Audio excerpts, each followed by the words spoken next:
S S ಟಿವಿಯಲ್ಲಿ ಜಾಹೀರಾತು ನೀಡಲು ಈ ನಂಬರಿಗೆ ಸಂಪರ್ಕಿಸಿ. 30 ವರ್ಷಗಳ ಕಾಲ ನಮ್ಮ ಕನ್ನಡ ಇಂಡಸ್ಟ್ರಿಯಲ್ಲಿ ಕಲಾವಿದರಾಗಿ ಸೇವೆ ಸಲ್ಲಿಸಿದಂಥವ್ರು ನಮ್ಮ ಹರೀಶ್ ರಾಯ್ ಅವರು. ಇತ್ತೀಚಿನ ದಿನಗಳಲ್ಲಿ ಅವರ ಆರೋಗ್ಯ ಸಮಸ್ಯೆಯಿಂದ ಕೆಲವು ಅವಕಾಶಗಳಿಂದ ವಂಚಿತರಾಗ್ತಿದ್ದಾರೆ.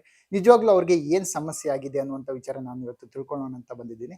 ನನ್ನ ಜೊತೆ ಹರೀಶ್ ರಾಯ್ ಅವರು ಇದ್ದಾರೆ, ಬನ್ನಿ ಅವ್ರನ್ನ ಮಾತಾಡಿಸ್ತಾ ಹೋಗ್ತೇನೆ. ಸರ್, ಮೊದಲನೇದಾಗಿ ಹೇಗಿದ್ದೀರಾ? ಇವಾಗ ಆರೋಗ್ಯ ಸಮಸ್ಯೆ ಹೇಗಿದೆ ಅನ್ನುವಂಥದ್ದು?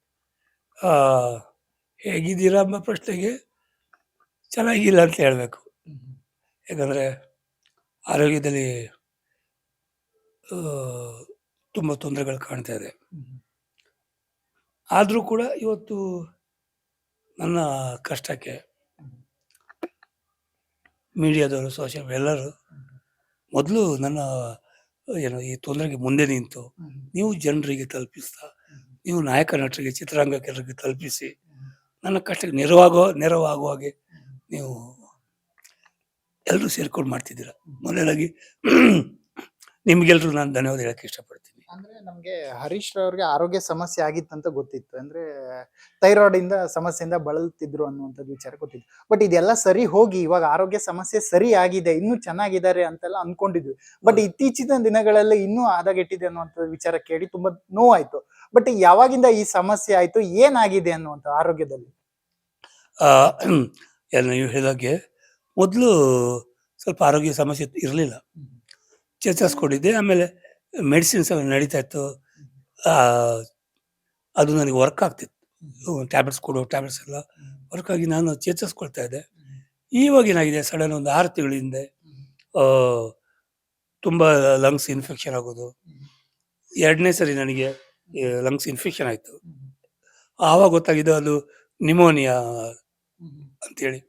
ಒಂದು ಸರಿ ನಿಮೋನಿಯಾ ಬಂದಾಗ ದೇಹದಲ್ಲಿ ಶಕ್ತಿಗಳೆಲ್ಲ ಕಮ್ಮಿ ಆಗುತ್ತದೆ, ಕೊಂದು ಬಿಡ್ತೀವಿ. 2ನೇ ಸರಿನೂ ಬಂದಿದೆ.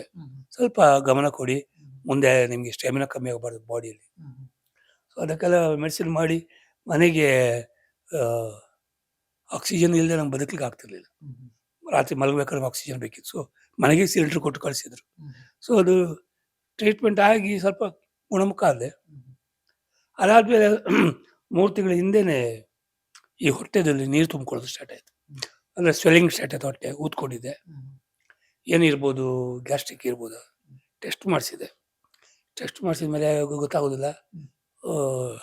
ಸ್ಕ್ಯಾನ್ ಮಾಡಿಸಿ ಆವಾಗಲೇ ಗೊತ್ತಾಗಿದ್ದು ಹೊಟ್ಟೆಯಲ್ಲಿ ನೀರು ತುಂಬಿಕೊಳ್ಳೋ ಸ್ಟಾರ್ಟ್ ಆಗಿದೆ ಅಂತ. ಅದಾದಮೇಲೆ ನನಗೆ ಕಿದ್ವಾಯಿ ಹಾಸ್ಪಿಟ್ಲಲ್ಲಿ ನನ್ನ ಕ್ಯಾನ್ಸರ್ ಬಗ್ಗೆ ನೋಡುವಂಥ ಡಾಕ್ಟ್ರು ಸುರೇಶ್ ಬಾಬು ಅವರು, ಅವ್ರ ಹತ್ರ ಹೋಗಿ ತೋರಿಸಿದಾಗ ಸ್ವಲ್ಪ ಚೆಕ್ ಮಾಡಿದರು. ಸಮಸ್ಯೆ ಏನೋ ಕಾಣ್ತೊಟ್ಟು ಸ್ಕ್ಯಾನ್ ಮಾಡುವ, ನಮ್ಮದೇ ಪೆಟ್ ಸ್ಕ್ಯಾನ್ ಮಾಡುವ ಅಂತ. ಪೆಟ್ ಸ್ಕ್ಯಾನ್ ಮಾಡುವಾಗಲೇ ಗೊತ್ತಾಗಿದ್ದು ನನಗೆ ಕೆಲವು ಕಣಗಳೆಲ್ಲ ಇತ್ತು ಲಂಗ್ಸಲ್ಲಿ, ಎದೆ ಭಾಗದಲ್ಲಿ ಕ್ಯಾನ್ಸರ್ದು. ಅದು ಹೊಟ್ಟೆ ಭಾಗಕ್ಕೆ ಸ್ಪ್ರೆಡ್ ಆಗಿದೆ. ಸೊ ಹೊಟ್ಟೆ ಭಾಗ ಸ್ಪ್ರೆಡ್ ಆದಮೇಲೆ ಹೊಟ್ಟೆಲಿರುವಂಥ ಏನು ನಮ್ಮದು ಹೊಟ್ಟೆಯಲ್ಲಿ ಪಾರ್ಟ್ಸ್ ಇರ್ತದೆ, ಅದನ್ನು ಇನ್ಫೆಕ್ಷನ್ ಮಾಡ್ತದೆ. ಸೊ ಈ ರೀತಿಯಾಗಿ ಹೊಟ್ಟೆಯಲ್ಲಿ ಇನ್ಫೆಕ್ಷನ್ ಆಗಿ ದೇಹದಲ್ಲಿರುವ ಆಲ್ಬಮಿನ್ ಅಂತೀವಿ, ಪ್ರೋಟೀನ್, ಅದು ನೀರು ರೂಪದಲ್ಲಿ ಹೊಟ್ಟೆಯಲ್ಲಿ ಸೇರಿಕೊಂಡಿದೆ. ಹೊಟ್ಟೆ ಸೇರ್ತಾ ಏನಾಗ್ತದೆ, ದೇಹದಲ್ಲಿರುವ ಪ್ರೋಟೀನ್ಗಳೆಲ್ಲ ಕಮ್ಮಿ ಆಗ್ತಾ ಬಂದಿದೆ. ಅದರಿಂದಾಗಿ ವೀಕ್ ಆಗೋದೆ. ಆಮೇಲೆ ಅದು ನೀರು ತುಂಬ್ತಾ ಎದೆ ಮೇಲೆ ಬಂದು ಕೂತ್ಕೊಳ್ತದೆ, ತೆಗಿಲೇಬೇಕು ಅದು ನೀರು. ಸೊ ಇಲ್ಲಿ ಹೋಲ್ ಮಾಡ್ತಾರೆ.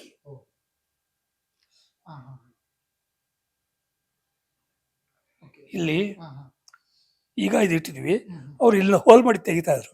ಬಾಟ್ಲಲ್ಲಿ ಉಸಿರು ಕಟ್ತದೆ. 1.5 ಲೀಟ್ರ್ ತೆಗೆದು ಅದು 5 ಲೀಟ್ರ್ವರೆಗೆ ಸ್ಟಾಕ್ ಆಗ್ತದೆ.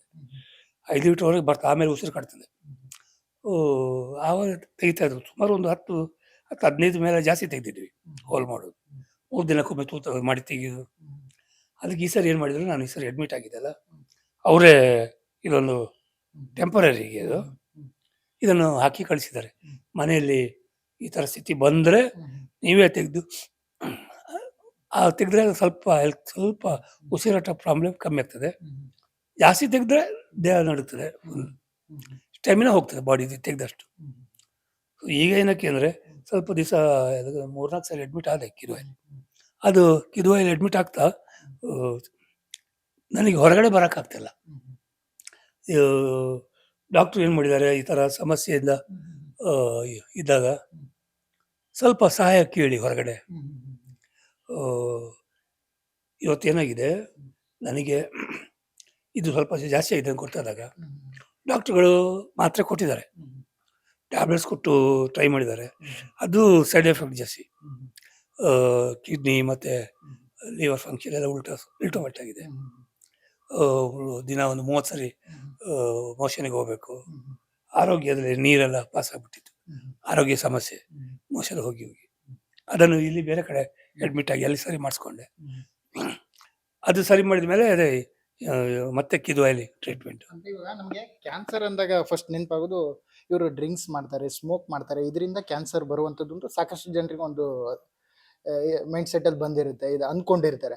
ಬಟ್ ಇವಾಗ ವಿಚಾರ ಏನಾಗಿದೆ ಅಂದ್ರೆ ನೀವು ಸ್ಮೋಕು ಮಾಡಲ್ಲ, ಡ್ರಿಂಕ್ಸು ಮಾಡಲ್ಲ ಅನ್ನೋದು. ಬಟ್ ಯಾವ ಕಾರಣದಿಂದ ಇದು ಬಂದಿದೆ ಅನ್ನುವಂಥ ವಿಚಾರ ಹೇಳೋದಾದ್ರೆ ಹೇಗ್ ಬಂತು ಅಂತ ಇದು? ಆ, ನೀವು ಕಿದ್ವಾಯಿ ಹಾಸ್ಪಿಟ್ಲ್ ಹೋದ್ರೆ ಗೊತ್ತಾಗುತ್ತೆ, ಚಿಕ್ಕ ಚಿಕ್ಕ ಮಕ್ಕಳಿಗೆ ಬರ್ತದೆ ಕ್ಯಾನ್ಸರ್. ಅವ್ರು ಸ್ಮೋಕ್ ಮಾಡ್ತಾರ, ಡ್ರಿಂಕ್ಸ್ ಮಾಡ್ತಾರ, ಹಾಗಂತ ಅದಕ್ಕೆ ಬರೋದಿಲ್ಲ ಅಂತ ಹೇಳಿಲ್ಲ. ಸ್ಮೋಕ್ ಮಾಡಿದವ್ರಿಗೆ ಜಾಸ್ತಿ ಬಂದೇ ಬರ್ತದೆ. ನಾನು ಸ್ಮೋಕ್ ಮಾಡಿದ್ದೆ ಚಿಕ್ಕರುವಾಗ, ಒಂದು ವಯಸ್ಸಲ್ಲಿ. ನಾನು ಬಿಟ್ಟು ತುಂಬ ವರ್ಷ ಆಗಿತ್ತು, ನಾನು ಬಿಟ್ಟು. ಅದಾದ್ಮೇಲೆ ಡ್ರಿಂಕ್ಸಿದು ಹುಚ್ಚಿಲ್ಲ, ಅಂದರೆ ಅಡಿಕ್ಷನ್ ಅಲ್ಲ ನಾನು. ಅಷ್ಟು ಕ್ರೇಜಿನೂ ಇಲ್ಲ ನನಗೆ, ಏನು ಗೊತ್ತಿಲ್ಲ. ಬಟ್ ಇದು ಥೈರಾಯ್ಡ್ ಕ್ಯಾನ್ಸರ್. ಇದು ಯಾವುದರಿಂದಾದ್ರೂ ಬರ್ಬೋದು. ಅದನ್ನು ಟೆಸ್ಟಿಗೆಲ್ಲ ಇಟ್ವಿ. ಇದು ಇಲ್ಲಿ ಬಂದಿರೋದು ಅದು ಬೋರ್ ವಾಟ್ರಿಂದ ಬರ್ತದೆ ಹೇಳ್ತಾರೆ. ಬೋರ್ ವಾಟ್ರ್ ಇಲ್ಲ ಫ್ಯಾಮಿಲಿಯಲ್ಲಿ ಅದರಲ್ಲಿ ಬಂದಿರ್ತದೆ. ನಾವು ಚೆಕ್ ಮಾಡಿದ್ವಿ, ಅದೊಂದು ಸಪ್ರೇಟು ಇದಿದೆ, ಏನೋ ಹೇಳ್ತಾರೆ ಅದಕ್ಕೆ, ಅದು ಸ್ಪೆಷಲ್, ತುಂಬ ಸ್ಪೆಷಲಾಗಿ ಚೆಕ್ ಮಾಡೋದು. ಎಲ್ಲಿಂದ ಬಂತು ಅಂತ ಕಂಡು ಹುಡುಕ್ತಾರೆ ಅವರು. ಅದು ಸಿಗುತ್ತೆ ಕೆಲವರಿಗೆ ರಿಪೋರ್ಟ್. ಫ್ಯಾಮಿಲಿಯಿಂದ ಬಂದರೆ ಏನು ಮಾಡ್ತಾರೆ, ನನ್ನ ಮಕ್ಕಳಿಗೆ ಅದೊಂದು ಇಂಜೆಕ್ಷನ್ ಬರುತ್ತೆ, ಅದು ಹಾಕ್ಸ್ಬೇಕು. ವ್ಯಾಕ್ಸಿನೇಷನ್ ಹಾಕ್ಬೇಕು. ಕ್ಯಾನ್ಸರ್ಗೆ ವ್ಯಾಕ್ಸಿನೇಷನ್ ಇದೆ. ಫ್ಯಾಮಿಲಿ ಹೆರಿಡಿಟಿಯಿಂದ ಬಂದಿದ್ದರೆ ಮಕ್ಕಳಿಗೆ ಬರೆದಾಗ ಮಾಡ್ಬೋದು. ಸೊ ಅದಕ್ಕೋಸ್ಕರ ಚೆಕ್ ಮಾಡಿದರು, ಅದಕ್ಕೂ ಆನ್ಸರ್ ಸಿಕ್ಕಿಲ್ಲ. ಸ್ಮೋಕಿಂಗ್ದು ಅದಲ್ಲ, ಸ್ಮೋಕಿಂಗ್ ಬರೋದೇ ಬೇರೆ. ಅದು ಬಂದರೆ ಗುಣ ಆಗೋದಿಲ್ಲ. 6 ತಿಂಗಳಲ್ಲಿ ಸತ್ತು ಹೋಗ್ತಾರೆ. ನನಗೆ ಬಂದು ಈಗಲೇ 3 ವರ್ಷ ಮೇಲೆ ಆಗೋಯ್ತು. ಅದು ಬಂದು ಸೆಲ್ಗಳು ತುಂಬ ಅಗ್ರೆಸಿವ್ ಇರ್ತದೆ. ದಿನ ಒಂದು ಇಷ್ಟಿಷ್ಟು ಮಲ್ಟಿಪ್ಲೈ ಆಗ್ತಾನೆ ಹೋಗ್ತದೆ. ಅದು ಲಂಗ್ಸು ಕ್ಯಾನ್ಸರ್ ಎಲ್ಲ ಕೆಲವೆಲ್ಲ ಡೇಂಜರ್. ಸೊ ಅದಕ್ಕೆ ಟ್ರೀಟ್ಮೆಂಟ್ ಬೇರೆ ಇರ್ತದೆ. ನಮ್ಮದು ಥೈರಾಯ್ಡ್ ಹೆಚ್ಚಾಗಿ ಬಂದು ಅಷ್ಟು ಅಗ್ರೆಸಿವ್ ಅಲ್ಲ, ಸ್ಲೋ ಇರ್ತದೆ, ಅಷ್ಟು ಇದಿಲ್ಲ. ಅಂದರೆ ಈಗ ಕ್ಯಾನ್ಸರಲ್ಲಿ ಯಾವ್ಯಾವ ಕ್ಯಾನ್ಸರ್ ಇರ್ತದೆ ತುಂಬ ಇದೆ, ಅದ್ರ ಮೇಲೆ ಮೆಡಿಸಿನ್ ನಡೆಯೋದು. ಈಗ ಮೊನ್ನೆನೂ ಕೂಡ ನನ್ನ ಮಿಸ್ಸಸ್ಸಿನ ಡಾಕ್ಟ್ರು ಕರೆದು, ಇವಾಗ ಅವರಿಗೆ ಬೇರೆ ಮದ್ದಿನ ಅವಶ್ಯಕತೆ ಇದೆ, ಈ ಟ್ಯಾಬ್ಲೆಟ್ಸು ತುಂಬ ಲೇಟ್ ಆಗ್ತದೆ, ತುಂಬ ಎಫೆಕ್ಟ್ ಆಗ್ತದೆ ಆರೋಗ್ಯದಲ್ಲಿ, ಅದಕ್ಕಂತ ಒಂದು ಇಂಜೆಕ್ಷನ್ ಇದೆ, ಅದನ್ನು ಪ್ಲ್ಯಾನ್ ಮಾಡುವಂತ ಕರ್ಕೊಂಡೋಗಿ ಕೇಳಿದ್ರು ಎಲ್ಲ. ಇದು ಯಾವ ಥರ ಇದೆ, ಸ್ವಲ್ಪ ಕಾಸ್ಟ್ಲಿ ಅಂದರು. ಸ್ವಲ್ಪ ಅಂದರೆ 3,55,000 ಒಂದು ಇಂಜೆಕ್ಷನ್ಗೆ. ಅದನ್ನು ನಾವು ಮಾಡಿದರೆ ಗುಣಮುಖ ಆಗ್ತಾರೆ ಅಂತ.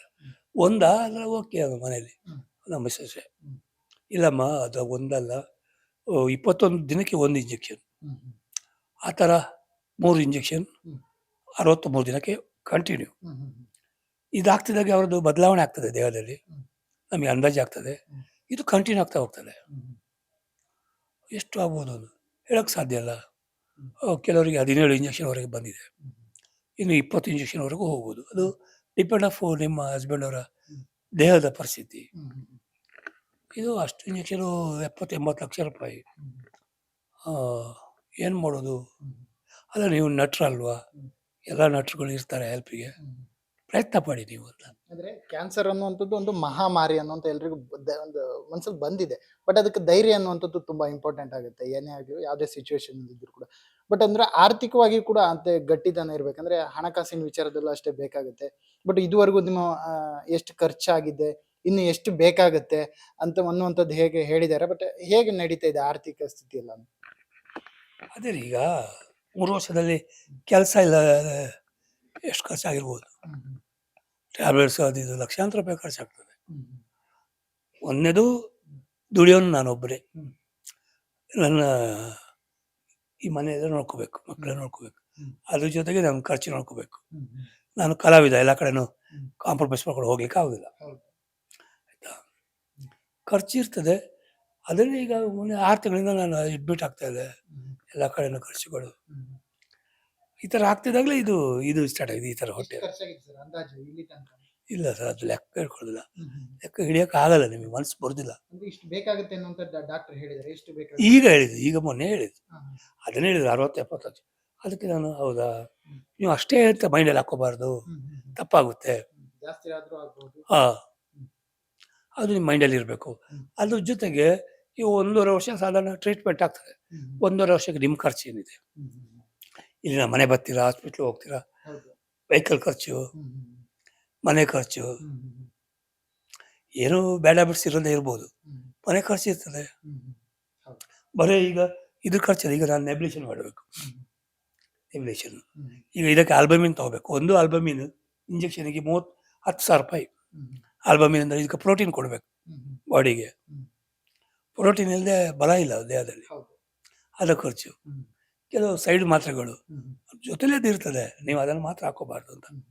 ಅಂದ್ರೆ ಇವಾಗ ಎಲ್ರಿಗೂ ಒಂದು ಏನ್ ನೆನಪಾಗುತ್ತೆ ಅಂದ್ರೆ, ಹರೀಶ್ ರಾಯ್ ಅಂದ್ರೆ ಒಂದು ಸಾಧಾರಣ ಒಂದು 30 ವರ್ಷಗಳ ಇಂಡಸ್ಟ್ರಿಯಲ್ಲಿ ಇದ್ದಂಥವ್ರು, ಸಾಕಷ್ಟು ಜೊತೆ ಸೂಪರ್ ಸ್ಟಾರ್ ಜೊತೆ ಸ್ಕ್ರೀನ್ ಶೇರ್ ಮಾಡಿರುವಂಥವ್ರು. ಅವಾಗಿಂದು ಇವಾಗಿನ ತನಕ ಹೋಲ್ಸಿದ್ರೆ ಅವ್ರಿಗೆ ಒಂದಿಷ್ಟು ಹಣ ಮಾಡಿರಬಹುದು, ಆಸ್ತಿ ಮಾಡಿರಬಹುದು, ಆ ಥರದ್ದೆಲ್ಲ ಇರಬಹುದು, ಈ ಥರದ್ದೆಲ್ಲ ಯೋಚನೆ ಮಾಡಿರ್ತಾರೆ. ಬಟ್ ಕಲಾವಿದರ ಲೈಫ್ ತೆರೆ ಮೇಲೆ ಮಾತ್ರ ಕಲರ್ಫುಲ್ ಆಗಿರುತ್ತೆ, ಬಟ್ ರಿಯಲ್ ಲೈಫಲ್ಲಿ ಅವರು ಕೂಡ ತುಂಬಾ ಸ್ಟ್ರಗಲ್ ಇರುತ್ತೆ. ಬಟ್ ಅದು ಯಾರಿಗೂ ಗೊತ್ತಾಗಲ್ಲ. ಬಟ್ ಇದ್ರ ಬಗ್ಗೆ ಹೇಳೋದಾದ್ರೆ ಏನ್ ಹೇಳ್ತಾರೆ ಅಂದ್ರೆ, ಆಕ್ಟರ್ ಅಲ್ವಾ, ಅವ್ರಿಗೇನೋ ಆರಾಮಾಗಿದ್ದಾರೆ, ಒಂದಿಷ್ಟು ದುಡ್ಡಿದೆ, ಹಣ ಇದೆ, ಆಸ್ತಿ ಇದೆ, ಕೋಟ್ಯಾನುಗಟ್ಟಲೆ ದುಡ್ಡಿರುತ್ತೆ, ಈ ಥರದ್ದೆಲ್ಲ ಅನ್ಕೊಂಡಿರ್ತಾರೆ. ಬಟ್ ಆ ರೀತಿ ಅನ್ಕೊಂಡಿರೋರಿಗೆ ಹರೀಶ್ ರಾಯ್ ಅವರು ಏನ್ ಹೇಳ್ತಾರೆ ಅಂತ? ಈಗ ಚಿತ್ರರಂಗ ಬಂದಮೇಲೆ ಇದೊಂದು ಕನಸಿನ ಇದು ಮನೆ. ಇಲ್ಲಿ ಇನ್ವೆಸ್ಟ್ಮೆಂಟ್ ಇರೋದಿಲ್ಲ, ಇಲ್ಲಿ ನಮ್ಮದ್ದು ನಾವೇ ಇನ್ವೆಸ್ಟ್ಮೆಂಟ್ ಇಲ್ಲ. ಬಟ್ ಸರ್ವೈವ್ ಕರೆಕ್ಟ್ ಆದರೆ ನಾವು ಗೆಲ್ತೀವಿ. ಗೆಲ್ಲಬೇಕು, ಗೆಲ್ಲುವವರೆಗೆ ತಾಳ್ಮೆ ಇರಬೇಕು. ಈಗ ನಾಯಕ ನಟರಿಗೆ ಫಸ್ಟು ಸ್ವಲ್ಪ ಸ್ಟ್ರಗಲ್, ಕ್ಲಿಕ್ ಆದಮೇಲೆ ಅವ್ರದ್ದೇ ಆದದ್ದು ಒಂದು ಟ್ರೆಂಡ್, ಅವ್ರದ್ದು ಆದರೆ ಅವ್ರಿಗೂ ಕಷ್ಟ ಇರ್ತದೆ. ಬಟ್ ಸಾಕಲ್ಲ ಸಪೋರ್ಟಿಂಗ್ ಆರ್ಟಿಸ್ಟಿಗೆ ಏನಿರ್ತದೆ ಅಂದರೆ, ಈಗ KGF ಮಾಡಿದೆ, ಅಷ್ಟು ದೊಡ್ಡ ಸಿನಿಮಾ. ನೆಕ್ಸ್ಟ್ ಟೈಮ್ KGFಗಿಂತ ದೊಡ್ಡ ಸಿನಿಮಾ ಮಾಡ್ಬೇಕು. ಯಾವ್ದು ಮಾಡೋದು? ಬಂದಿರೋ ಅವಕಾಶ ಬಿಡಬೇಕಾಗುತ್ತೆ. ಚಿಕ್ಕ ಏನು ಹೇಳ್ತೀವಿ, ಪ್ರೊಡಕ್ಷನ್ ಅವರು ಬರ್ತಾರೆ, ಹಣ ಅಷ್ಟು ಕೊಡ್ಲಿಕ್ಕೆ ಆಗೋದಿಲ್ಲ. ಇಷ್ಟೇ ಇರೋದು, ನಾವು ಸ್ವಲ್ಪ ಮಾಡಿಕೊಡಿ ಇದೊಂದು ಸಿನಿಮಾ ಅಂತೇಳಿ. ರೆಮ್ಯುನೇಷನ್ ಕಮ್ಮಿ ಇರ್ತದೆ. ಅವಾಗ ಮೇಲೆ ಹೋಗ್ತೀವಿ, ಗ್ರೋತ್ ಕೆಲ ಆಟೋಮೆಟಿಕ್ ಆಗಿ ಬರ್ತದೆ. ಮಾಡ್ಕೊಡ್ಬೇಕಾಗುತ್ತೆ. ಇಲ್ಲ ಸುಮ್ಮನೆ ಇರ್ಬೇಕು ಮನೆಯಲ್ಲಿ. ಈಗ KGF ಎಂಬ ದೊಡ್ಡ ಸಿನಿಮಾ, ಅದು ದೊಡ್ಡ ನಾಯಕರು. ಇನ್ನು ಕೆಲವು ಸ್ಟ್ರಗಲ್ ಮಾಡೋ ನಾಯಕರು ಇರ್ತಾರೆ. ಈಗ ಮೊನ್ನೆಲ್ಲ ಫೋನ್ ಮಾಡಿದಾಗ, ನಮ್ಮ ಜೊತೆನೂ ನೀವು ಮಾಡಿ, ಅವ್ರ ಜೊತೆ ಮಾಡಿದ್ದೀರಾ, ನಮಗೂ ಒಂದು ನೀವು ಇದ್ದೀರಿ ಅಂದರೆ ಒಂಥರ ಒಳ್ಳೆ ಫೀಲ್, ನಮಗೊಂದು ಸಿನಿಮಾ ಮಾಡಿಕೊಡಿ, ದೊಡ್ಡ ಇವತ್ತೆಲ್ಲ ನಾಳೆ ಮಾಡ್ಬೋದು. ಎಲ್ಲ ಒಂದು ಕಡೆ ಹೌದು ಅನ್ಸುತ್ತೆ. ಸೊ ಅದು ಒಪ್ಕೋತೀವಿ ನಾವು. ಎಲ್ಲೊಂದು ಕಡೆ ಕೆಲವು ಸಲ ಕೆಳಗೆ ಬರ್ತೀವಿ, ಮೇಲೆ ಬರ್ತೀವಿ. ಆಮೇಲೆ ನಮ್ಮ ಕಾಲದಲ್ಲಿ ನಾವು ರೆಮ್ಯುನೇಷನ್ ಡಿಮಾಂಡ್ ಮಾಡಲಿಲ್ಲ. 10-25 ಸಾವಿರ 5 ದಿನಕ್ಕೆ 6 ದಿನಕ್ಕೆ. ದಿನಕ್ಕೆ 5,000 ರೂಪಾಯಿ ದೊಡ್ಡ ಅಮೌಂಟ್ ಅಲ್ಲ. ಊಟ ಕೊಡ್ತಾರೆ, ಕಾಫಿ ಕೊಡ್ತಾರೆ, ಕಾರ್ ಪೆಟ್ರೋಲಿಗೆ 200 ರೂಪಾಯಿ ಕೊಡ್ತಾರೆ, 200-300 ಕೊಡ್ತಾರೆ. ಖರ್ಚು ಯಾವುದಿಲ್ಲ. ಮನೇಲಿ ಕೂತ್ರೆ ಖರ್ಚು, ಅಲ್ಲಿ ಹೋದರೆ ಪ್ಲಸ್ ನಾವು ಥಿಯೇಟ್ರಲ್ಲಿ ಕಾಣಿಸ್ಕೊಳ್ತೀವಿ, ಪೋಸ್ಟಲ್ಲಿ ಕಾಣಿಸ್ಕೊಳ್ತೀವಿ. ಅವರು ಡೈರೆಕ್ಟರ್ ನಮ್ಮ ಫ್ರೆಂಡು ಮಾಡುವಾಗಾರೆ ಹೀಗೆ ಹೋಗ್ತಾ ಇದ್ವಿ. ಆಮೇಲೆ ಆವಾಗ ಹೀರೋಗಳು ಎಷ್ಟು ಅಷ್ಟೇ ಅವ್ರದ್ದು ಕಮ್ಮಿನೇ ರೆಮ್ಯುನೇಷನ್ ಇದ್ದಿದ್ದು. ಒಪ್ಕೋತಾ ಇದ್ವಿ ನಾವು. ಬಂದ ಅವಕಾಶ ಬಿಡೋದು ದುಡ್ಡು, ಆಮೇಲೆ ಈ ಅವಕಾಶನ ಬಿಡಬಾರ್ದು. ಸೊ ಅದರಿಂದ ನಾವು ಇವತ್ತಿಗೂ ಒಂದು 350 ಫಿಲ್ಮ್ ಮಾಡಿದ್ದಾಯ್ತು. ಬರೇ ದುಡ್ಡು ಮುಖ ನೋಡ್ರೆ ಮೇಲೆ ಬರ್ದಿರುತ್ತೆ. ಈಗ ತುಂಬ ಸಿನಿಮಾ ನಾವು ದರ್ಶನ್ ಅವ್ರ ಫಿಲ್ಮ್ ಮಾಡಿದ್ವಿ, ಡಿಮಾಂಡ್ ಮಾಡೋಕ್ಕಾಗ್ತದಾ? ಆವಾಗೆಲ್ಲ ಕಳ್ಕೊಬಾರ್ದು, ಮಾಡಿಬಿಡುವ. ಆಮೇಲೆ ದರ್ಶನ್ ಅವ್ರ ಫಿಲ್ಮಲ್ಲಿ ಕೂಡ ದರ್ಶನ್ ಅವ್ರು ಕರೆದು ಹೇಳ್ತಾಯಿದ್ರು, ಪೇಮೆಂಟ್ ಜಾಸ್ತಿ ಕೊಡಿ ಅವರಿಗೆ, ಆದರೆ ತೀರ ಕಡಿಮೆ ಮಾಡಿ ಅವರನ್ನು ಚೌಕಾಸಿ ಮಾಡಬೇಡಿ, ಅವ್ರಿಗೂ ಕಷ್ಟ ಇರ್ತದೆ. ಸ್ವಲ್ಪ ಆವಾಗದಿಂದ ಸ್ವಲ್ಪ ಬೆಳೆದ್ವಿ. ಇಲ್ಲಾಂದರೆ ನಾವು ಅವ್ರ ಮಾತು ಕೇಳಲೇಬೇಕು. ಯಾರ್ದು ಪ್ರೊಡ್ಯೂಸರ್ಸ್ ಇಲ್ಲ ಮ್ಯಾನೇಜರ್ಗಳದ್ದು. ನಾಯಕ ನಟರು ನಮಗೆ ಸಪೋರ್ಟ್ ನಿಂತ ತಕ್ಷಣ ನಾವು ಎಲ್ಲ ಒಂದು ಕಡೆ ಓಕೆ ಹಾಗೆ ಅಂದ್ರೆ ದರ್ಶನ್ ಅವ್ರ ವಿಚಾರ ಮಾತಾಡ್ತಿದ್ರಿ ಅಂದ್ರೆ ಪ್ರತಿಯೊಬ್ರು ಕೂಡ ಕರೆದ್ಬಿಟ್ಟು ಅಂದ್ರೆ ಇವರಿಗೆ ಜಾಸ್ತಿ ರೆಮ್ಯುನರೇಷನ್ ಕೊಡಿ ಅವರು ಚೆನ್ನಾಗಿರ್ಬೇಕು ಪ್ರತಿಯೊಬ್ರು ಬೆಳಿಬೇಕು ಅನ್ನುವಂತ ಗುಣ ಹೇಳ್ತಾ ಇದ್ರು ಅಂತೆಲ್ಲ ಹೇಳ್ತಾ ಇದ್ರಿ. ಬಟ್ ಇದನ್ನು ಹೊರತುಪಡಿಸಾಗಿ ನಿಮ್ ಜೊತೆ ಅಲ್ಲಿದ್ದಾಗ ಸೆಟ್ ಅಲ್ಲಿ ಏನೆಲ್ಲ ಮಾತುಕತೆ ಮಾತಾಡ್ತಾ ಇದ್ರಿ? ಫ್ರೀ ಟೈಮ್ ಅಲ್ಲಿ ಆಗಿರ್ಬೋದು, ಸಿಕ್ಕಾಗ ಆಗಿರ್ಬೋದು, ಈ ತರದ್ದು ಇದ್ದಲ್ಲಿ ಏನ್ ಮಾತಾಡ್ತಿದ್ರಿ ನಿಮ್ ಜೊತೆ? ಯಾರ ಜೊತೆಲಿ? ನಿಮ್ ಜೊತೆ ದರ್ಶನ್ ಅವರು. ಅವ್ರದ್ದು ಒಂದು ರೂಲ್ಸ್ ಇದೆ, ಹ್ಮ್. ಕೆಲವೊಂದು ರೂಲ್ಸ್ ಇದೆ. ಹ್ಮ್. ಒಂದು, ಬೇರೆ ಸಿನಿಮಾ ಬಗ್ಗೆ ಮಾತಾಡಬಾರ್ದು, ಹ್ಮ್. ಆ ಸಿನಿಮಾ ಹಾಗೆ ಹೀಗೆ. ಹ್ಮ್. ಇನ್ನೊಬ್ರು ಹೀರೋ ಬಗ್ಗೆ ಮಾತಾಡ್ಲಿಕ್ಕಿಲ್ಲ ಹ್ಮ್. ಸೆಟ್ಟಲ್ಲಿ. ಹ್ಮ್. ಕಾಮಿಡಿ ಮಾಡಬಾರ್ದು ಅವ್ರ ಹೆಸರು ಹೇಳ್ಕೊಂಡು. ಹ್ಮ್. ಅವ್ರದ್ದು ಎರಡೇ ಇದು ರೂಲ್ಸ್. ಹ್ಮ್. ಯಾವ ಕಾರಣಕ್ಕೂ ಹ್ಮ್. ಸೆಟ್ಟಲ್ಲಿ ಈ ಥರ ಮಾತಾಡೋಗಿಲ್ಲ. ಹ್ಮ್. ಏನೋ ತಮಾಷೆ ಮಾಡೋದು, ಹ್ಮ್. ಯಾವ ಹೀರೋನ ಮಾಡಬಾರ್ದು ಅಷ್ಟೇ ಹ್ಮ್. ರೂಲ್ಸ್ ಅವ್ರದ್ದು. ಹ್ಮ್. ಮಿಕ್ಕಿದು ಫ್ಯಾಮಿಲಿ ಬಗ್ಗೆ ಹ್ಮ್. ಕಾಮಿಡಿ ಹ್ಮ್. ಅದು ಇದು ಬಂದಿದ್ದು ಇದು ಮಾಡೋಕ್ಕೆ ಹ್ಮ್. ಯಾರನ್ನು ಅದು ಆ್ಯಕ್ಚುಲಿ ಅವರ ಮನೋಭಾವನೆ. ಹ್ಮ್. ಆ ವ್ಯಕ್ತಿಗೆ ಅವರು ಹಾಗೆ ಹೀಗೆ ಅದು ಹೇಗೆ ಸ್ಟಾರ್ಟ್ ಆಯಿತು ಗೊತ್ತಿಲ್ಲ. ಹ್ಮ್. ಯಾವಾಗ ನೀವು ಕೊನೆಯದಾಗಿ ಅವ್ರನ್ನ ಯಾವಾಗ ಭೇಟಿ ಮಾಡೋದಾಗಿರ್ಬೋದು, ಮಾತಾಡೋದಾಗಿರ್ಬೋದು, ಯಾವಾಗ ಮಾಡಿದ್ರಿ ನೀವು ಅಂತ ದರ್ಶನ್ ಅವರು? 2 ವರ್ಷದ ಹಿಂದೆ ಬರ್ತ್ಡೇ ಹ್ಮ್. ಅವತ್ತು ಮಾತಾಡಿದ್ದು. ಏನ್ ಹೇಳಿದ್ರು? ಅಲ್ಲ, ಅವ್ರ ಬರ್ತ್ಡೇಯಲ್ಲಿ ಮನೆಯಲ್ಲಿ ಇದ್ವಿ, ಹಾ. ಜನ ಬರ್ತಾಯಿದ್ರು, ಹ್ಮ್. ಫೋಟೋ ಒಂದು 2-3 ತಪ್ಕೊಂಡು ಫೋಟೋ. ಹ್ಮ್. ಅವಾಗ ಹೇಳಿದ್ರು, ಆವಾಗ ಕೂಡ ಹ್ಮ್. ಏನಾದರೂ ಸಹಾಯ ಬೇಕಾದ್ರೆ ಹ್ಮ್. ಸಹಾಯ ಹೇಳಿ ಹ್ಮ್. ತಿಳಿಸಿ, ನಂಗೆ ಒಂದು ಫೋನ್ ಮಾಡಿ, ಹ್ಮ್. ಏನಾದರೂ ಹೆಲ್ಪ್ ಬೇಕಾದ್ರೆ ಕಾಲ್ ಮಾಡ್ತಾಯಿರಿ. ಹ್ಮ್. ಅದಾದಮೇಲೆ 6 ತಿಂಗಳು ಆಯ್ತು ಹೇಳಿ, ಹ್ಮ್. 6 ತಿಂಗಳಾದ್ಮೇಲೆ ಈ ಕೇಸೆಲ್ಲ ಆಯಿತು, ಹ್ಮ್. ನೋಡಿಲ್ಲ. ಹ್ಮ್. ಹೊರಗೆ ಬಂದಮೇಲೆ ನಮ್ಮ ಕೈ ಸಿಗಲಿಲ್ಲ. ಹ್ಮ್. ಆದರೆ ಒಂಥರ ಹೊರಗಿರ್ತಾರೆ, ಏನಕ್ಕೆ ಬೇಕು ಸುಮ್ಮನೆ ಅದೇ ಹ್ಮ್. ಸಿಗಲಿಲ್ಲ. ಆಯ್ತು, 2 ವರ್ಷ ಮೇಲೆ ಆಗೋಯ್ತು. ಹ್ಮ್. ಅಂದ್ರೆ ಮುಂಚೆನೂ ನಿಮ್ಗೆ ಈ ಥೈರಾಯ್ಡ್ ಇಂದ ಸಮಸ್ಯೆ ಬಳಲುವಾಗ ಕೂಡ ನಿಮ್ಮ ಆರೋಗ್ಯ ವಿಚಾರಿಸಿದ್ರು, ಒಂದ್ ಸ್ವಲ್ಪ ಸಹಾಯ ಮಾಡಿದ್ರು ಅನ್ನುವಂತ ವಿಚಾರ ಕೂಡ ಹೇಳ್ತಾ ಇದ್ರೆ. ಬಟ್ ಅದು ನಿಜನಾ? ಸಹಾಯ ಮಾಡಿದ್ರ ದರ್ಶನ್ ಅವರು ಅಂತ ಆ ಟೈಮಲ್ಲಿ? ಈಗ ಯಾವತ್ತು ಮೀಡಿಯಾದಲ್ಲೆಲ್ಲ ಬಂತು, ಆವತ್ತು ದಿನ ಅವರ ಹುಡುಗರೆಲ್ಲ ಫೋನ್ ಮಾಡಿದರು, ನಾನು ತೆಗ್ದಿಲ್ಲ.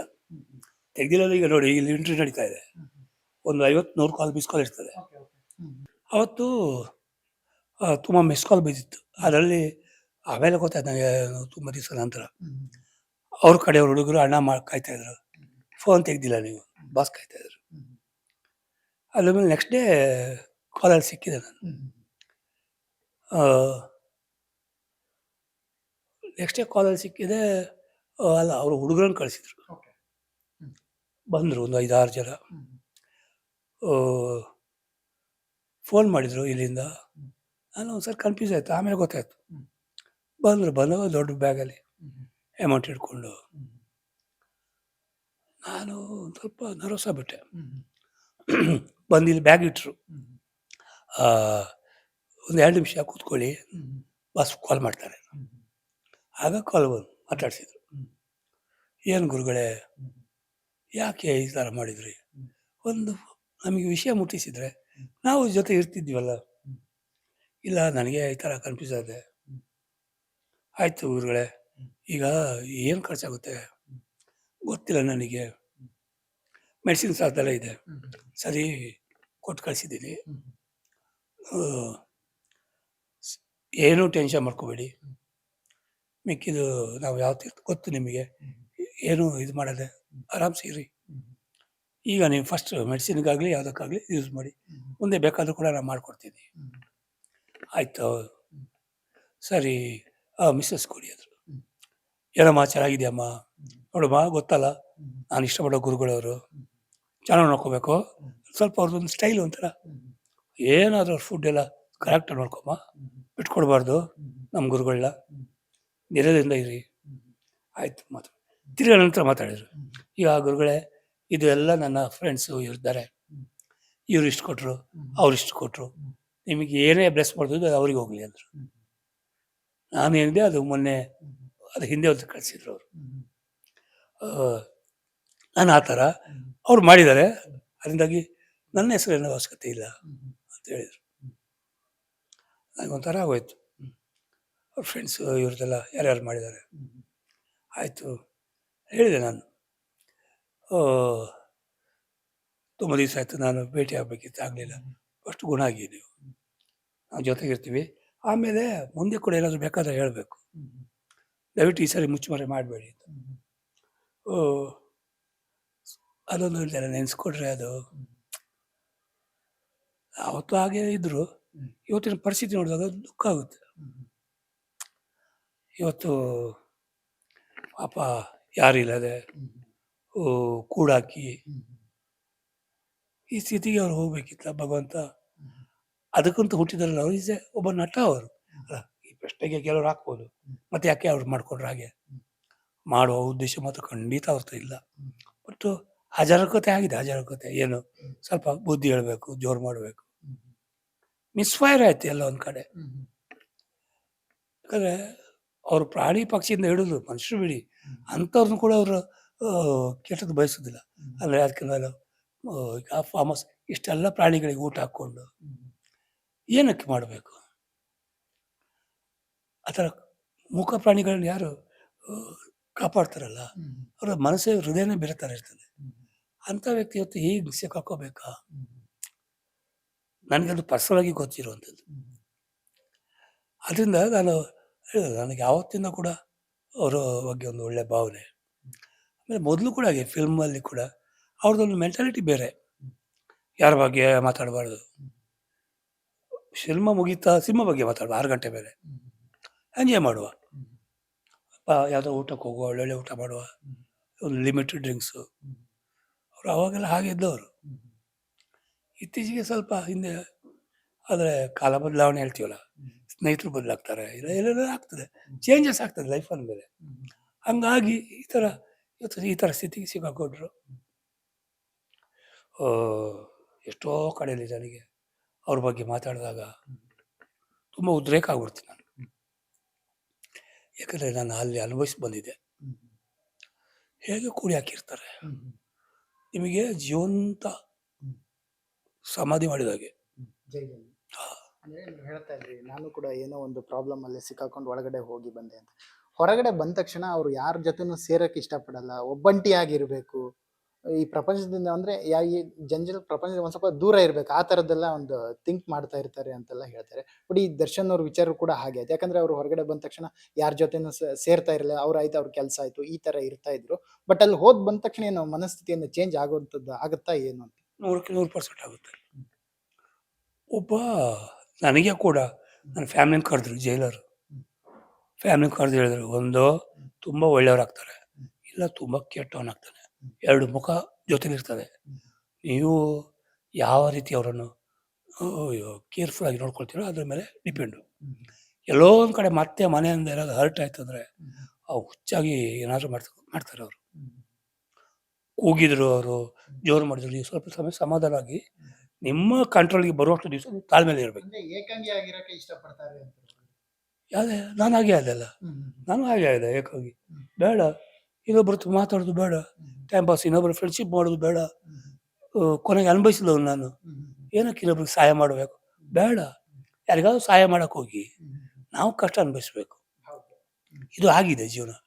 ಆ ರೀತಿ ಆಗ್ತಾರೆ. ಇನ್ನು ಕೆಲವರು ಮತ್ತೆ ಫ್ಯಾಮಿಲಿಯಿಂದ ಟಾರ್ಚರ್ ಆದರೆ ಉಗ್ರವಾಗಿ ಬಿಡ್ತಾರೆ. ಇದು 2 ಮುಖ ಗ್ಯಾರಂಟಿ. ಸೊ ನನಗೆ ಅದು ಹೇಳಿದ ನೆನಪಿದೆ. ನಮ್ಮ ವೈಫಿಗೆ ಹೇಳಿದ್ರು, ನನ್ನ ಅಕ್ಕದ ಇದ್ರು, ಕರೆದು ಹೇಳಿದ್ರು, ಮತ್ತೆ ಅವ್ರ ಕಂಟ್ರೋಲ್ ಬರ್ತಾರೆ. ಈ ಕಾಡಲ್ಲಿ ಹುಲಿ ಹಿಡಿದ್ರೆ ಅಥವಾ ಆನೆಗಳನ್ನು ಬಿದ್ದರೆ ಒಂದು ಸ್ವಲ್ಪ ಸಮಯ ಅವರನ್ನು ಬಂದಿ ಮಾಡಿ ಇಟ್ಟಿರ್ತಾರೆ. ಅವರು ನಮ್ಮಲ್ಲಿ ಪ್ರೀತಿಯಿಂದ ಬಗ್ಗಿಸ್ತಾರೆ, ಕಂಟ್ರೋಲ್ ತರ್ತಾರೆ. ಅದಾದ್ಮೇಲೆ ಮುಟ್ಟಕ್ಕೆ ಹೋಗ್ತಾರೆ. ನೀವು ಯಾವ ವಿಚಾರಕ್ಕಾಗಿ ಜೈಲಿಗೆ ಹೋಗಿರುವಂಥದ್ದು? ಅದೇ ಒಂದು ತಲೆ ಮೇಲೆ 92 ಅಲ್ಲಿ ಮರ್ಡರ್ ಕೇಸ್ ತಲೆ ಮೇಲೆ ಬಿತ್ತು. ಯಾರೋ ಮಾಡಿರೋ ಕರ್ಮ, ನಾವೇನೋ ಬೈದಿದ್ವಿ ಅಂತ ಅವರ ಕಡೆ ಹುಡುಗರಿಗೆ. ಆಮೇಲೆ ಅವರು ಬಂದರು, ನಮಗೆ ಆ್ಯಕ್ಚುಲಿ ರಿಲೇಷನ್ನೇ ದೂರದಲ್ಲಿ. ಅವರು ನಾವು ಬೈದಿದ್ವಿ ಅಂತ. ಅವ್ರು ಬಂದಿದ್ದಕ್ಕೆ ಮುಂದೆ ಬೆಟ್ಟಕ್ಕೆ ಬೆಟ್ಟ ಅಡ್ಡ ಇದೆ, ನೀನೇನು ಉಡುಪಿಯಲ್ಲಿ ದೊಡ್ಡ ಇದು ಆಗಿರೋ ಥರ ಆಗಬೇಡ. ನಾನು ಅದೇ ಹೇಳಿದ್ದು, ನೀನು ಅಷ್ಟೇಪ್ಪ, ನೀನು ಜಾಸ್ತಿ ಇರೋದಮ್ ತೋರಿಸ್ಬೇಡ, ಬೆಟ್ಟಕ್ಕೆ ಯಾವತ್ತು ಬೆಟ್ಟ ಅಡ್ಡವೇ, ನೀನೇನೋ ಮಾಡ್ತೀಯಲ್ಲ ನಾವು ಮಾಡ್ತೀವಿ, ನೋಡುವ. ಅವ್ನು ಸಾಯ್ತು ನೋಡುವ ಅಂದಿದ್ದ. ಒಂದು 10 ದಿವಸ ಬಿಟ್ಟು ಯಾರೋ ಹಾಗೆ ಹೇಳುದು, ಯಾರಿಗೂ ಆಗಲ್ಲ, ವಾರ್ನಿಂಗ್ ಕೊಡಬಾರ್ದು. ಯಾರೋ 3ನೇ ವ್ಯಕ್ತಿ ಬಂದು ಹಾಕ್ಬಿಟ್ಟು ಹೋದ. ಅದರಿಂದಾಗಿ ಆ ವ್ಯಕ್ತಿಗೆ ಡೌಟ್ ಆಗೋಯ್ತು. ಆ ವ್ಯಕ್ತಿಗೂ ಫಸ್ಟ್ ಕೊಟ್ಟಿಲ್ಲ, ಹೆಸರು ನಂದೇ ಕೊಟ್ಟಿಲ್ಲ. ಆಮೇಲೆ ಸ್ಪಾಟಲ್ಲಿ ಸತ್ತಿಲ್ಲ ಅವರು, ಆಸ್ಪತ್ರೆಲಿ 1 ತಿಂಗಳಿದ್ರು. ಯಾರೋ ಬಂದವ್ರು ಬೇರೆ ಯಾರೋ ಹುಡುಗರು, ಅವ್ರು ಏನೋ ಫೈನಾನ್ಸ್ ಆಗಿತ್ತು ಬಿಸ್ನೆಸ್, ಯಾರೋ ಮಾಡಿದ್ದು ಅಂತ ಹೇಳಿದ್ದಾರೆ. ಅದಾದ್ಮೇಲೆ ಏನಾಗುತ್ತೆ, ಪೊಲೀಸರು ಏನು ಮಾಡ್ತಾರೆ, ಹ್ಮ್. ಅಣ್ಣ FIR ಮಾಡಬೇಕು, ಸುಮ್ಮನೆ ಇರೋಕ್ಕಾಗೋದಿಲ್ಲ, ಯಾವ್ದಾರ ಹೆಸರು ಕೊಡು. ಸೊ FIR ಮಾಡೋರು ಏನು ಮಾಡ್ತಾರೆ, ಅವ್ರದ್ದೇ ಅದೊಂದು ಸ್ಕ್ರಿಪ್ಟ್ ಇರ್ತದೆ. ಸೊ FIR ಮಾಡುವಾಗ ನನ್ನನ್ನು ಆಮೇಲೆ ಒಂದು 10 ದಿವಸ ಮೇಲೆ ಸೇರಿಸಿದ್ರು. ಸೊ ನಮ್ಮ ಫ್ಯಾಮಿಲಿ ಎಲ್ಲ ಹೋಗಿ, ಇಲ್ಲ ಚೆಕ್ ಮಾಡಬೇಕು ಮತ್ತೆ ಮಾತಾಡುವ, ಗೊತ್ತಿದ್ದವರಲ್ಲ ಅಂತ ಹೇಳಿದ್ವಿ. ಅಲ್ಲಿ ಏನಿದ್ರು ಡಾಕ್ಟರ್ ಗುಣಾಗ್ತಾ ಬಂದ. ಸೊ ಗುಣಾಗ್ತದಲ್ಲ, ಆಮೇಲೆ ಮಾತಾಡುವ ರಿಷಿ ಬಿಡು. ಅವನಿಗೆ ಜಾಂಡೀಸ್ ಅಟ್ಯಾಕ್ ಆಯ್ತದೆ ಹಾಸ್ಪಿಟ್ಲಲ್ಲಿ. ಜಾಂಡೀಸಿಂದ ಸತ್ತೋದ್ರು. ಆವಾಗ ಏನು ಮಾಡಿದ್ರು, ಆಲ್ರೆಡಿ ಅರಿಶಿ ತೆಗ್ದಿದೆಯಲ್ಲ, ಫಿಕ್ಸ್ ಮಾಡೋ ಅಂತ. ಆವಾಗೆಲ್ಲ ಈ ಮೀಡಿಯಾಗಳಿರಲಿಲ್ಲ, ಮೀಡಿಯಾ ಎಲ್ಲ ಸ್ಟೇಷನ್ ಮಾಡಿದ್ದೇ ಕಾರ್ಬಾರ್. ತುಂಬ ನಿಮಗೆ ಗೊತ್ತಿರಬೇಕು ಈ ಸ್ಟೇಷನ್ಗಳಲ್ಲಿ ಏನೇನು ನಡೀತದೆ. ಕುತಂತ್ರ ಮಾಡಿ ನಿಮ್ಮನ್ನು ಸಿಕ್ಸ್ ಹಾಕಿರುವಂತ. ಹಾಂ, ಕೇರ್ಲೆಸ್ಸು. ಹೇಗೂ ಫ್ಯಾಮಿಲಿ ಎಲ್ಲ ಒಳ್ಳೆ ದುಡ್ಡಿನವರು, ಜ್ಯುವೆಲರಿ ಬಿಸ್ನೆಸ್, ಸ್ವಲ್ಪ ಖರ್ಚು ಮಾಡಲಿ. ಆವಾಗೆಲ್ಲ ಏನು ಗೊತ್ತಾ, ಈ ಹಣದ ವ್ಯವಹಾರಗಳು ಕಡಿಮೆ. ಒಂದು ಚಿನ್ನದ ಅಂಗಡಿಯಲ್ಲಿ ವ್ಯವಹಾರ ಆಗುತ್ತೆ, ಒಂದು ಸಾರಿ ಅಂಗಡಿ, ಬಿಸ್ನೆಸ್ಗಳು, ಅದು ಲಿಕ್ಕರು ಬಿಸ್ನೆಸ್ಸು, ಡ್ರಿಂಕ್ಸ್, ಇದು ಇವ್ರ ಜೊತೆ ದುಡ್ಡು ಓಡಾಡ್ತಿದ್ದಿದ್ದು. ಸೊ ಇಂಥವ್ರನ್ನೆಲ್ಲ ಏನು, ನನ್ನ ಫ್ಯಾಮಿಲಿಯಲ್ಲಿ ಜ್ಯುವೆಲರಿ ಬಿಸ್ನೆಸ್ ಅಲ್ಲ, ಸ್ವಲ್ಪ ಅಮೌಂಟ್ ಖರ್ಚು ಮಾಡಲಿ. ಅಂದ್ರೆ ಯಶ್ ಅವರು ಕೂಡ ನಿಮ್ಗೆ ಸಹಾಯ ಹಸ್ತ ಮಾಡಿದ್ರು ಅನ್ನೋ ವಿಚಾರ ಕೇಳ್ಬಿಟ್ವಿ, ಅದು ನಿಜನಾ ಏನು ಅಂತ? ಹೋದ್ ಸರಿ ಕೂಡ ಫಸ್ಟ್ ಟೈಮ್ ತೊಂದರೆ ಆದಾಗ ಫಸ್ಟು ನೈಟ್ ಕಾಲ್ ಬಂದುಬಿಡ್ತದೆ. ನನಗೆ ವಾಯ್ಸೆಲ್ಲ ಗೊತ್ತು, ಯಾಕಂದರೆ ನಾನು ಯಶ್ ಅವ್ರದ್ದು ಒಬ್ರು ದೊಡ್ಡ ನಾಯಕರಟ, ಅವ್ರೊಬ್ರದ್ದೇ ನಂಬರ್ ನಂಗೆ ಸಿಕ್ಕಿದ್ದು. ಅವರೇ ಅವತ್ತು ಅಂದಿದ್ರು ಶೂಟಿಂಗಲ್ಲಿ, ಅವರು ಸ್ನೇಹಿತರ ಕೊಟ್ಟರು, ಅಲ್ಲೇ ತುಂಬ ಜನ ಇದ್ರು ಅಂತ, ನಂಬರ್ ಇಸ್ಕೊ ಅಂದರು ಆ ಹುಡುಗನಿಗೆ, ಅವರ ಇವರಿಗೆ. ಆಮೇಲೆ ಅಂದ್ರೆ ಅವತ್ತೇ, ಸರ್ ಯಾವತ್ತಾದರೂ ನನ್ನ ಅಗತ್ಯ ಇದ್ರಂದು ಕಾಲ್ ಮಾಡಿ ಅಂತ. ನಾನು ನಮ್ಮದು ಕೊಟ್ಟಿದ್ರಲ್ಲ, ಸುಮ್ಮನೆ ಫೀಡ್ ಮಾಡಿದೆ, ಬಟ್ ಕಾಲ್ ಮಾಡಿಲ್ಲ. ಮೆಸೇಜ್ ಬರ್ಡೇಗೆ ಮಾಡಿದೆ. ಹೋದ ಸರಿ ಅವತ್ತಿದ್ದು ತೊಂದರೆ ಆದಾಗ ಕೂಡ ನೈಟ್ ಕಾಲ್ ಬರ್ತದೆ, ಏನು ಸರ್ ಹೀಗೆ ಮಾಡಿಕೊಟ್ರಿ, ಜೊತೆಗೆ ಮೀಡಿಯಾಕ್ಕೆಲ್ಲ ಬಂದುಬಿಟ್ರಲ್ಲ, ಒಂದು ಮಾತು ಗೊತ್ತಿದ್ರೆ ನಾವು ಇಲ್ವಾ, ನಾವು ಮಾಡ್ತಿದ್ವಿ ಹೇಳಿದೆ. ಹೀಗಿತ್ತು ಗೊತ್ತಿಲ್ಲ ನನಗೆ, ಬರೋದು ಬಂತು ಬಿಡಿ, ಏನು ಬೇಕು, ಎಷ್ಟು ಬೇಕು, ಎಷ್ಟಾಗುತ್ತೆ ಗೊತ್ತಿಲ್ಲ ನನಗೆ, ಈ ಥರ ಪರಿಸ್ಥಿತಿಲಿದ್ದೀನಿ. ಸರಿ ಆಯಿತು, ಬ್ಯಾಂಕ್ ಡೀಟೇಲ್ಸ್ ಕಳಿಸಿ. ನೆಕ್ಸ್ಟ್ ಬೆಳಿಗ್ಗೆ 7:30 ಗಂಟೆಗೆ ಅಲ್ಲ 9 ಗಂಟೆಗೆ ನನಗೆ ಎಲ್ಲ ಚಾನಲಲ್ಲಿ ಬಂದಿದ್ರು. ಆವಾಗ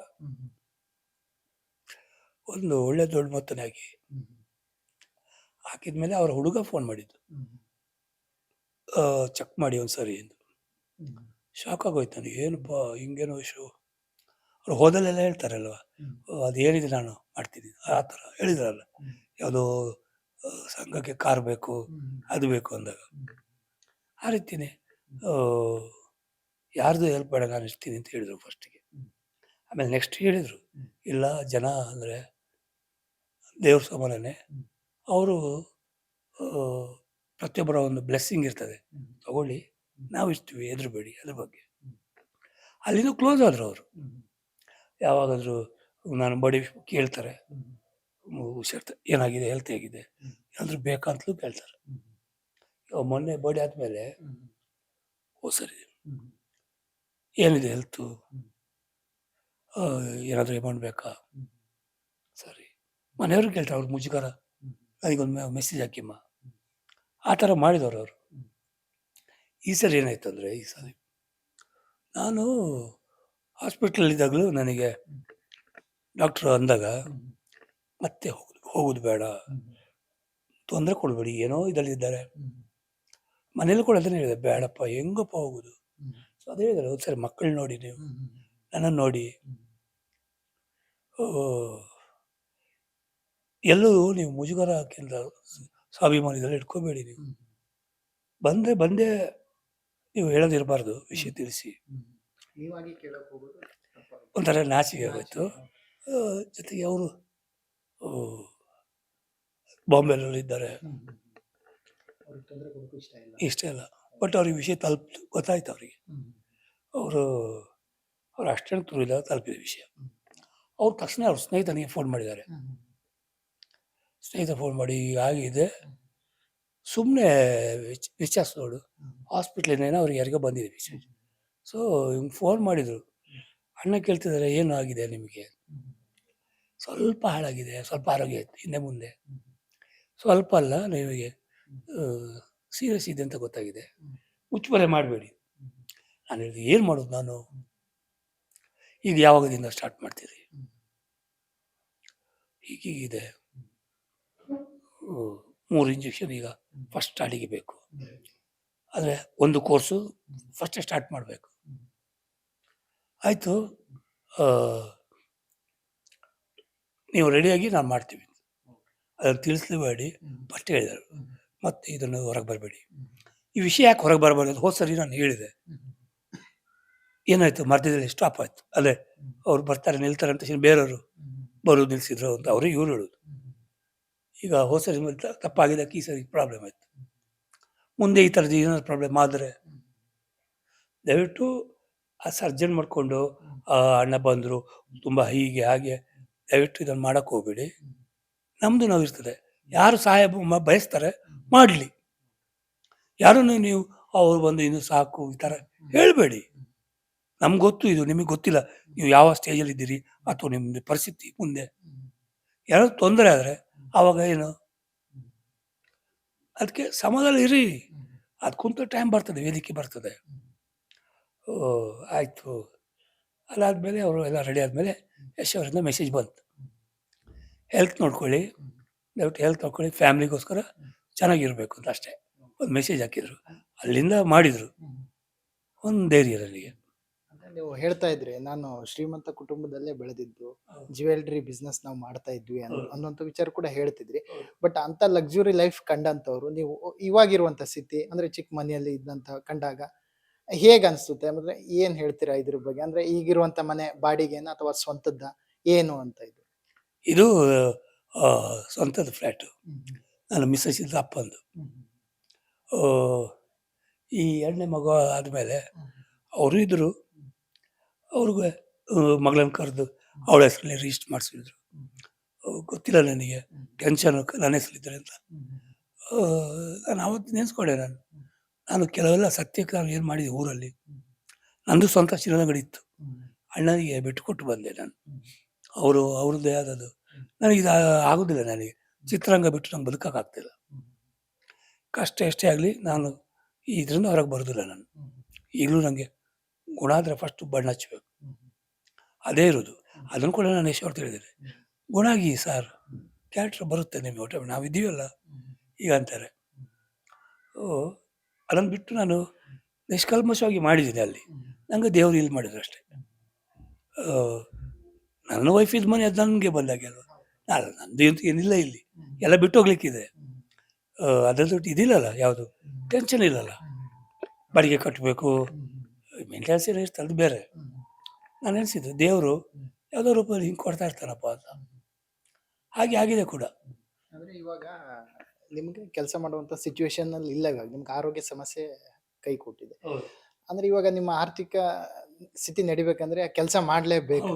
ಅಂದ್ರೆ ಇವಾಗ ನಿಮ್ಮ ವೈಫ್ ಕೂಡ ಕೆಲಸ ಮಾಡ್ತಾ ಇದ್ದಾರೆ, ನಿಮ್ಮ ಮಗನೂ ಕೂಡ ಕೆಲಸ ಮಾಡ್ತಾ ಇದ್ದಾರೆ ಅನ್ನೋ ವಿಚಾರ ಕೂಡ ಅವರು ಬೇರೆ ಇದು ಕಟ್ಟಿದ್ದಾರೆ, ಏನು ಕೋರ್ಸಿಗೆ ಕಟ್ಟಿದ್ದಾರೆ. ಅಪ್ಪ ನಾನು ಈಗ ಆರೋಗ್ಯ ಎಲ್ಲ ಹಾಳಾಯ್ತಲ್ಲ, ನಿಂಗೆ ಬರ್ಡನ್ ಮಾಡಲ್ಲ, ನಂದು ನಾನು ದುಡ್ಕೊಂಡು ನಾನು ನೋಡ್ಕೊಳ್ತೀನಿ ನನ್ನ ಖರ್ಚಿನ. ಆಯ್ತಪ್ಪ. ಮಿಸ್ಸಸ್ ಇಲ್ಲೇ ಪಕ್ಕದಲ್ಲಿ, ಇಲ್ಲಿ ಗುರುಕುಲ್ ಸ್ಕೂಲ್ ಅಂತ ಇದೆ, ಬಿಲ್ಡಿಂಗ್ ಪಕ್ಕ. ಮುಂಚೆ ಬೇರೆ ಕಡೆ ಹೋಗ್ತಾ ಇದ್ರು ಅವರು. ಸ್ವಲ್ಪ ಇವ್ರದ್ದು ವರ್ಕ್ ಚೆನ್ನಾಗಿದೆ, ಕೆಲವರು ಬಂದವರು ಹೇಳ್ತಾರೆ ಅಲ್ಲಿ, ಬನ್ನಿ ಇಲ್ಲಿ ಸೇರ್ಕೊಳ್ಳಿ. ನಾವು ಅಂದರೆ ಅಲ್ಲಿ ಸ್ವಲ್ಪ ತುಂಬ ಮ್ಯಾನೇಜ್ಮೆಂಟ್, ತುಂಬ ಒಳ್ಳೆ ಮ್ಯಾನೇಜ್ಮೆಂಟ್ ಇಲ್ಲಿ ಪಕ್ಕ. 1000 ಜನ ಮೇಲೆ ಇದ್ದಾರಲ್ಲ ಅವರು ಇಲ್ಲಿ ಗುರುಕುಲಲ್ಲಿ. ಈಗ ತುಂಬ ಒಳ್ಳೆಯ ಮ್ಯಾನೇಜ್ಮೆಂಟು ಇದೆಲ್ಲ. ಸೊ ಹೇಳ್ತೀನಿ ನಾನೀಗ, ನಾನೆಲ್ಲ ಆಯಿತು ಹೋಗು ಮನೆ, ಒಳ್ಳೇದು ಅನ್ಸಿದ್ರೆ ಹೋಗು. ನನಗೆ ಅಂದರೆ ಅವಳೇನು ಹೇಳ್ತಾಳೆ, ನಾವು ನಿಮ್ಮ ಹತ್ರ ಕೈ ಚಾಚೋದಿಲ್ಲ ದುಡ್ಡಿಗೆ. ಖರ್ಚು ಅವ್ರದ್ದು ಇರ್ತದೆ, ಹೆಣ್ಮಗು ಅಂದಮೇಲೆ ಹೆಣ್ಮಕ್ಳಿಗೆ ಪಾಪ ಅವ್ರ ಆಸೆ. ಈಗ ಸುಮಾರು ವರ್ಷ ಆಯ್ತು ನನಗೆ ಕೈ ಚಾಚೋದು, ನಾನು ಒಬ್ಬ ಫ್ರೀ ಆಗಿದ್ದೇನೆ, ನೀವು ಕಲಾವಿದನಾಗಿ. ನಾನೊಬ್ಬ ಆರ್ಟಿಸ್ಟ್ ಆಗಲಿಕ್ಕೆ ಹೊತ್ತು ದೊಡ್ಡ ಕೊಡುಗೆ ನನ್ನ ಹೆಂಡ್ತಿ. ಪಾಪ ಅವಳ ಆಸೆನೂ ಅವಳು ಏನು ಹೇಳಿ ಆ, ಪಾಪ ಅವಳು ಅವಳ ಆಸೆಯನ್ನು ಒಂಥರ ಸಮಾಧಿ ಮಾಡಿ ಆ, ತನ್ನದೊಂದು ಸ್ವಾರ್ಥ ಬಿಟ್ಟು ಸಪೋರ್ಟಾಗಿ ನಿಂತಿದ್ದಾಳೆ. ಹೌದೇ ನಾನು ಇವತ್ತು ಕಲಾವಿದನಾಗಲಿ ಕಾರಣ. ಇಲ್ಲಾಂದರೆ ನನ್ನ ಮೇಲೆ ಭಾರ ಬಿದ್ದರೆ ನಾನು ಏನಂತ ಮಾಡ್ಬೋದು. ನಾನು ಡಿಮಾಂಡ್ ಮಾಡೋ ಸ್ಥಿತಿಲಿ ಇರಲಿಲ್ಲ. ಇಷ್ಟೇ ಬೇಕು ಅಷ್ಟೇ ಬೇಕು. ಈಗ ಕೆ ಜಿ ಎಫ್ಫಿಂದಾಗಿ ನನಗೆ ಒಳ್ಳೆ ಮತ್ತೆ ತಿರ್ಗಾ ಹೋಮ್ ಆದಮೇಲೆ ಕೆ ಜಿ ಎಫ್ ಒಂದು ದೊಡ್ಡ ಬ್ರೇಕು. ಸ್ವಲ್ಪ ಡಿಮಾಂಡ್ ಮಾಡ್ಬೋದು, ಆದರೆ ಕೆಲವು ಕಡೆಯಲ್ಲಿ ಅದು ವರ್ಕ್ ಆಗೋದಿಲ್ಲ. ಮತ್ತು ಫ್ರೀ ಕೂತಿರೋದನ್ನೆಲ್ಲ ಮಾಡಿ ಬರುವ ಅಂತ ಕೆಲವು ಮಾಡ್ತೀವಿ, ಕಾಂಪ್ರಮೈಸ್ ಆಗ್ತೀವಿ. ಮನೇಲಿ ತೊಂದರೆ ಆಗ್ಬೋದು, ಏನು ಮಾಡೋದು. ಈ ಥರನೇ ಬಂದಿದ್ದು ನಮ್ಮ ಲೈಫು. ಅದೇ ಹೇಳೋದು, ಇವತ್ತು ಅವಳಿಂದ ಏನಾದರೂ ನನಗೆ ಮನೆಗೆ ಮಗನ ಫೀಸ್ ಕಟ್ಟಬೇಕು ಅರ್ಜೆಂಟು ಇಲ್ಲ ಅಂತ, ಅವಳಿಗೆ ದುಡಿತಾಳೆ ಕಟ್ತೀನಿ ಬಿಡಿ, ಟೆನ್ಷನ್ ಮಾಡ್ಕೋಬೇಡಿ, ನೆಮ್ಮದಿಯಾಗಿರಿ ನೀವು. ನೀವೇನು ಹೇಳ್ತಾ ಇದ್ರಿ, ನಂದೊಂದು ಡ್ರೀಮ್ ಇದೆ, ನಾನು ಎಲ್ಲಾ ಚಿತ್ರರಂಗದಲ್ಲೂ ಕೆಲಸ ಮಾಡಬೇಕು ಅನ್ನುವಂಥದ್ದು ಕೂಡ ಹೇಳ್ತಾ ಇದ್ರಿ. ಬಟ್ ಅದು ಎಲ್ಲಿ ತನಕ ಬಂತು, ಏನಾಯ್ತು ಅನ್ನೋ ಈಗ ನಾನು ಅಲ್ಲಿ ಕೆ ಎಫ್ ಮಾಡ್ಬೇಕಾದ್ರೆ ಕ್ಲ್ಯಾಪ್ಸ್ ಹೊಡ್ತಾಯಿದ್ರು ಡೈರೆಕ್ಟ್ರು. ಇದು ಸೀನು, ಒಂದೊಂದು ಸೀನ್ ಮೇಲೆ ಡಿಪೆಂಡ್ ಆಗ್ತಾರೆ ಅವರು. ಕ್ಲ್ಯಾಪ್ಸ್ ಹೊಡೆದಾಗ ಖುಷಿ ಆಗ್ಬಿಡೋದು. ಆಮೇಲೆ ಅವರು ಹೇಳ್ತಾಯಿದ್ರು, ಇವತ್ತು ಹರೀಶ್ ಪಾರ್ಟಿ ಫುಲ್ ಖುಷಿ ಆಗೋದು, ಇವತ್ತು ನನ್ನ ಸೀನ್ ಒಳ್ಳೆ ಇದು ಮಾರ್ಕ್. ನಾನು ಎಲ್ಲ ಹೋಗ್ಬಿಟ್ಟಲ್ಲಪ್ಪ, ಇದು ಇನ್ನೂ ಇಷ್ಟು ಸಮಯ ಕಷ್ಟಪಟ್ಟೆ. ಪರ್ ಡೇ ತೆಲುಗು ಆ್ಯಕ್ಟ್ರುಗಳು ಎಷ್ಟು ತೊಗೊಳ್ತಾರೆ ಅವ್ರ ಥರ ನಾನು ಮನೆಗೆ ಫೋನ್ ಮಾಡಿ ಹೇಳೋದು ಹೆಂಡ್ತಿಗೆಲ್ಲ, ಅಮ್ಮ ಇನ್ನೂ ಟೆನ್ಷನ್ ಇಲ್ಲ, ಇನ್ನು ನಾವು ಎಲ್ಲ ಲ್ಯಾಂಗ್ವೇಜ್ ಫಿಲ್ ಮಾಡೋದು. ಹೌದು, ಎಲ್ಲ ಲ್ಯಾಂಗ್ವೇಜ್ ನೋಡು, ಆಲೇ ಜಾಬ್ ಮಾಡು, ನೀನು ನನ್ನ ಜೊತೆಗೆ ಫ್ಲೈಟ್ ಹತ್ಕೊಂಡು ಶೂಟಿಂಗ್ ನಮ್ಮ ಜೊತೆ ಜೊತೆಲಿರು. ಎಲ್ಲ ಹತ್ತಿಲ್ಲ ಅವಳು, ಇನ್ನು ಎಲ್ಲೂ ಹೋಗಿಲ್ಲ, ಯಾವುದೇ ಫ್ಲೈಟ್ ಹತ್ತಿಲ್ಲ. ಕನಸು ಕಾಣಿಸ್ಬಿಟ್ಟೆ, ಡೈಲಿ ಇಷ್ಟಂತ ಬರುತ್ತೆ, ನನಗೇನು ಬೇಡ, ನಮ್ಮ ದುಡ್ಡು ಸ್ವಲ್ಪ ಹುಚ್ಚು ಕಮ್ಮಿ ಆಗಿದೆ, ನಿನಗೇನೇನು ಆಸೆ, ಸ್ವಂತ ಮನೆ ಅಲ್ವಾ ಮಾಡುವ, ಏನು ಹಬ್ಬ ಅಂದರೆ 2 ವರ್ಷದಲ್ಲಿ ಮಾಡ್ಬೋದು. ಖುಷಿ ಅವಳು. ಆಯಿತು, ತೆಲುಗು ಇಂಡಸ್ಟ್ರಿಯಲ್ಲಿ ಒಂದು ಫಿಲ್ಮ್ ಅಂದ್ರೂ ಒಂದು 25 ಲಕ್ಷದ ಮೇಲೆ ಇರ್ತದೆ ಸ್ಟಾರ್ಟಿಂಗ್ಗೆ. ಸ್ಕೋರ್ ಹೊಡೆದ್ಬಿಟ್ರೆ ಕೆ ಜಿ ಎಫ್ ಥರ ಡಬಲ್ ಆಗುತ್ತೆ ನೆಕ್ಸ್ಟ್ ಫಿಲ್ಮಿಗೆ. ಅಲ್ಲಿ ಎಲ್ಲ ಒಂದೊಂದು ಸಪೋರ್ಟಿಂಗ್ ಆರ್ಟಿಸ್ಟ್ 5 ಲಕ್ಷ ತಗೋತಾರೆ ಪರ್ ಡೇ. ದೊಡ್ಡ ಹೀರೋ ಇರ್ತಾರಲ್ಲ, ಪ್ರಭಾಸ್ ಆಗಲಿ ಯಾರಾಗಲಿ, ಅಥವಾ ಭಾಳಷ್ಟು ಜನ ದೊಡ್ಡ ದೊಡ್ಡ ನಟರಲ್ಲಿ ಹೀರೋಗಳು, ಅವರು ಡೇಟು ಕೊಟ್ಟರೆ 40 ದಿವಸ ಇರಬೇಕು ನಾವು. ಅವ್ರು ಸ್ಲೋ ಲೇಟ್ ಬರ್ತಾರೆ, ಅಷ್ಟೆಲ್ಲ ನಮ್ಮದು ತೊಗೋತಾರೆ. ಆದರೆ ಅವರು ಕಾಂಬಿನೇಷನ್ ಬಂದಾಗ ಅವ್ರು ಬರೋದೇ ಅಷ್ಟು, ಬಂದಾಗ ಅವ್ರದ್ದೇ ಒಂದು ಅವ್ರು ಆ ರೇಂಜ್ ಬಿಟ್ಟು ಬರೋದಿಲ್ಲ. ನಮಗೆ 10-15 ದಿವಸದ ಕೆಲಸ 40 ದಿವಸ 30 ದಿವಸ ಮೇಲೆ ಆಗ್ತದೆ. ಹೇಳೋದು 15 ದಿವಸ ವರ್ಕು ಅಂತ, ಪರ್ ಡೇ ಅಂದಾಜಿಲ್ಲ 3 ಲಕ್ಷ ಅಂತ ಹೇಳಿ 15 ದಿವಸ ಕ್ಯಾಲ್ಕುಲೇಷನ್. ಅದು 25 ದಿವಸ ಅಂದರೆ ಆಗುತ್ತೆ ಅಲ್ಲಿ ಹೀರೋಗಳೇ. ಹಾಗೆ ಕನಸು ನನ್ಸಾಗೋ ಸಂದರ್ಭದಲ್ಲಿ ಈ ತರದೊಂದು ಸಮಸ್ಯೆ ಎದುರಾಯಿತು ಅಂದ್ರೆ ಒಂದ್ ಸ್ವಲ್ಪ ಬ್ರೇಕ್ ಆಯ್ತು ನಿಮ್ಮ ಕನಸಿಗೆ ಅಂತಾನೆ ಹೇಳ್ಬೋದು. ಸ್ವಲ್ಪ ಬ್ರೇಕ್ ಅಲ್ಲ, ದೊಡ್ಡ ಮಟ್ಟದ ಬ್ರೇಕ್. ಅದು ಅಲ್ಲಾಡೋಗ್ಬಿಟ್ಟೆ ನಾನು. ಇಷ್ಟು ದೊಡ್ಡ ಹೊಡ್ತಾವ, ಯಾವುದು ಇದು? ನಾನು ಅವತ್ತು ನಾನು ನನ್ನ ತಪ್ಪೆಲ್ಲೇದಾಗಿದೆ, ಯಾರಿಗೆ ನೋಯಿಸಿದೆ ನಾನು, ಏನಾಯಿತು ಕರ್ಮ ಬರೋಕ್ಕೆ ಈ ಥರ ಯೋಚನೆಗಳು. ಆಮೇಲೆ ದೇವ್ರನ್ನ ಕೇಳೋದನ್ನು, ನನಗೆ ಶಿಕ್ಷೆ ಕೊಡಪ್ಪ, ಏನು ಮಾಡಿದ್ದಾರೆ ಅವ್ರ ಮಕ್ಕಳು. ಅವಳು ಹೆಂಡತಿ ಇವಾಗಲೂ ಅವಳು ಸುಖದಲ್ಲಿ ಬದುಕಿ ಸಾಯಬಾರ್ದ, ಇಷ್ಟು ದಿವಸ ಕಷ್ಟ ಕೊಟ್ಟಳು, ನಾವು ಈಗಲಾದ್ರೆ ಚೆನ್ನಾಗಿ ಬದುಕಲಿ ಸ್ವಲ್ಪ ಸ್ವಲ್ಪ. ಭಗವಂತನ ಕೇಳ್ತೀನಿ. ಆವಾಗಲೇ ನಾನು ಸ್ವಲ್ಪ ಕೆಲಸ ಇರೋದು 3 ವರ್ಷ ಬದುಕಿದ್ದೀನಿ, ಸಾಯಾಗಿದ್ದು ನಿಂತುಬಿಟ್ರು. ಅವಳಿಗೆ ಅಷ್ಟು ಅವಳು ಸೋತೋಗಿದ್ಲು, ಇನ್ನು ಹೆಂಗೆ ಇವ್ರು ಸರ್ವೇ ಆಗೋದು. ಅವಳಿಗೆ ಖುಷಿ ಆಯ್ತು, ಇಲ್ಲ ಸರ್ವೇ ಆಗ್ತಾರೆ. ಇವತ್ತೂ ಕೂಡ ಈ ಪ್ರಸಿದ್ಧಿ ಇದ್ರೂ ನೋಡಿ, ನೀವೆಲ್ಲ ಇಲ್ಲಿದ್ದೀರಿ, ಅವಳು ಇಲ್ಲೇ ಪಕ್ಕದಲ್ಲಿ ಓಡ್ಬರ್ತಾಳೆ. ಈ ಮಗನ ಬಿಟ್ಟಿದ್ದಾಳೆ, ಹೋಗಿ ನೋಡ್ಕೊಂಡು ಬಾ. ಅವ್ನು 10th ಸ್ಟ್ಯಾಂಡರ್ಡು, ಅವನಿಗೆ ಎಕ್ಸಾಮ್ ಎಲ್ಲ ಮುಂದೆ ಬರುತ್ತೆ. ಅವನು ನನಗೆ ಅಪ್ಪ ಮುಖ್ಯ, ಫಸ್ಟ್ ಅಪ್ಪ ಅಂತ. ಇನ್ನೇನು ಬೇಕು ನನಗೆ ಲೈಫಲ್ಲಿ? ಕೋಟಿ ಯಾವುದು ಇದು ಎಲ್ಲ ಯಾವುದೂ ಶಾಶ್ವತ ಅಲ್ಲ. ಶಾಶ್ವತ ನನ್ನ ಹೃದಯದಲ್ಲಿ ಏನು ಪ್ರೀತಿ ಇದೆ, ಏನೋ ನಾನು ಗೆಲ್ತೀನಿ, ಅದು ನನಗೆ ಶಾಶ್ವತ, ನನ್ನ ಆತ್ಮಕ್ಕೂ ಕೂಡ. ಅದರಿಂದಾಗಿ ಹೊಡೆತ ಬಿತ್ತು.